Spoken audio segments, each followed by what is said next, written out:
번째는요, 저는 그렇게 생각합니다.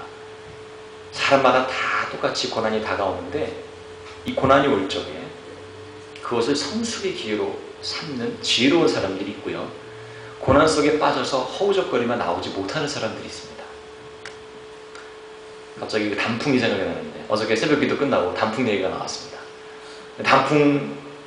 단풍이 곱게 예쁘게 되려면요, 일교차가 심해야 한다고 합니다. 대낮에 햇빛을 이글이글거리는 햇빛을 받고 또 밤에는 추워서 오그라졌다가 이런 현상들이 좀 과학적인 설명을 잘 모르겠습니다만 이렇게 되어야 단풍이 예쁘게 된다고 합니다. 여러분, 몇 주 전에 설교에서도 모세가 미디안 광야의 40년 세월을 통해서 성숙된 인격으로 성장했음을 저희가 배웠습니다. 요셉도 그러했습니다. 그렇죠.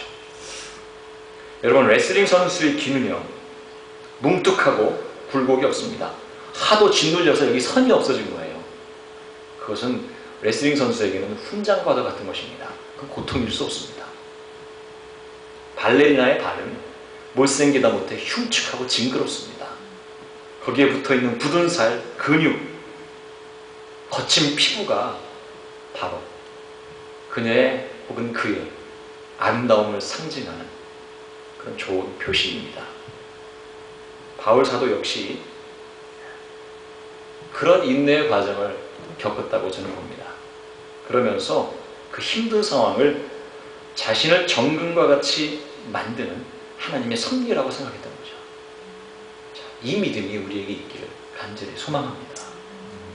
자, 그런데 그렇게 되기까지 바울 사도에게 있어서 얼마나 힘든 마음의 아픔이 있었겠습니까?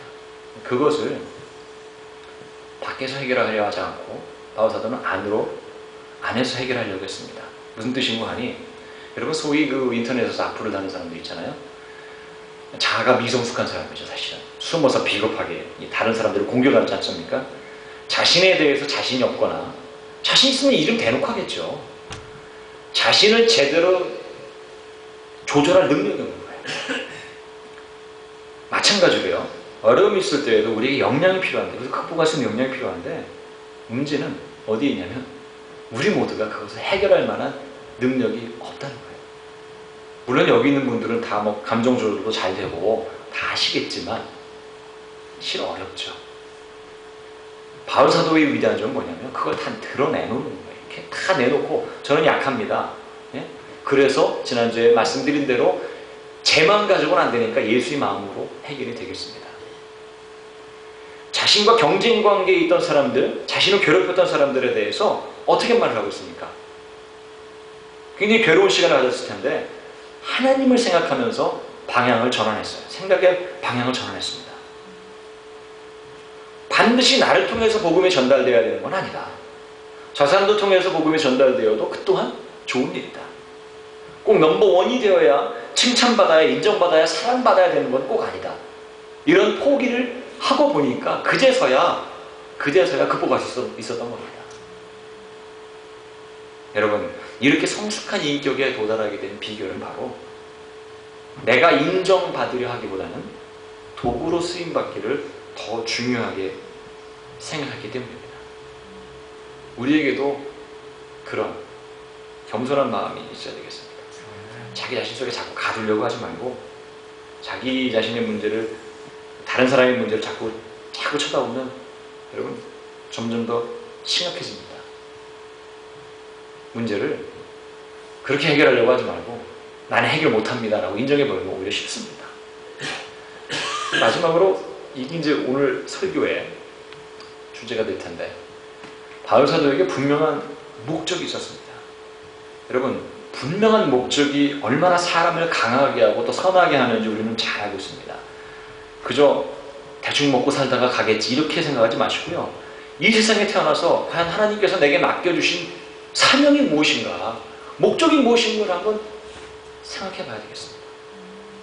혹시 장미영희 교수님이라는 분을 기억하십니까? 서강대 영문과 교수님이십니다. 예전에 한번 말씀드린 적 있는데, 저는 학교에서 그분이 이제 엎혀서 학교에 올라가는 모습, 계단 올라가는 모습을 자주 배웠습니다. 소아마비로 지금 이 목발을 짚고 다니시죠.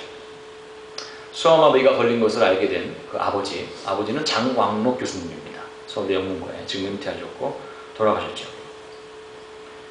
이분이 그 장영희 교수님을 키우면서 처음에 재활원에서 나와서 초등학교에 집어넣어야 되는데 어느 초등학교도 받아주지 않는 거예요.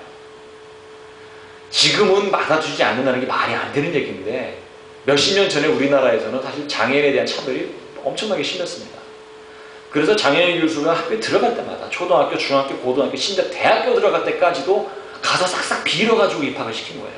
공부 잘하는 사람을. 네? 엄청난 차별이죠. 거기다가 대학 마치고 대학원을 가려고 Y대학에 지원을 했는데 Y대학이라니까 더 좀 그러네요. 뻔한데 사실.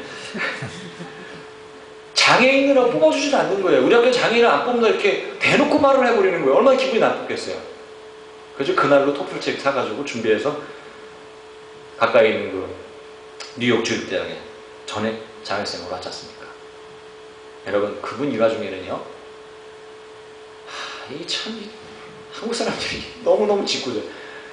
이 목발을 하고 가면 옷가게를 갔는데 동생하고 옷가게에서 뭐라냐고 그러면 구걸하러 온 줄 알고 우린 구걸하는 사람 받지 않습니다. 내쫓은 거예요. 그런 일을 겪었어요. 그런데 말이죠.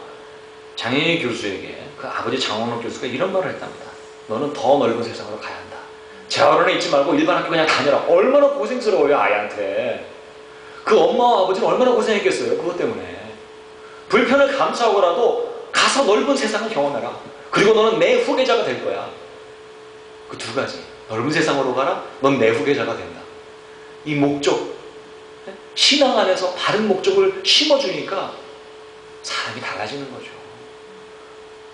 세상에 얼마나 절망 가운데 살았겠어요. 힘들었겠습니까? 얼마나.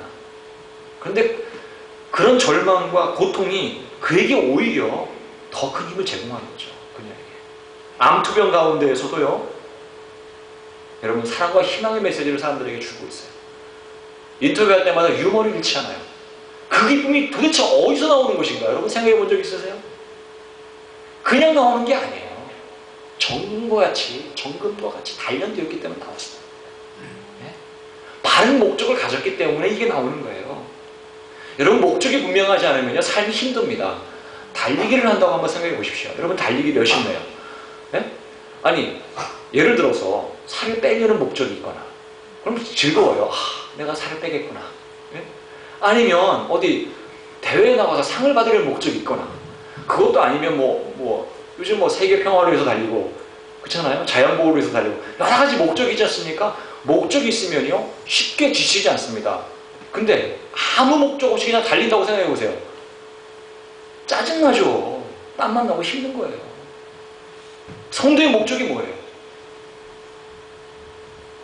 복음 전하는 거예요. 사도행전 1장 8절에 나오죠. 내 증인이 되라. 복음의 증인이 되라는 게 우리에게 주어진 목적입니다. 주께서 맡기신 사명이고요. 우리가 감당해야 될 몫이에요. 그 목적이 우리에게 있어야 됩니다.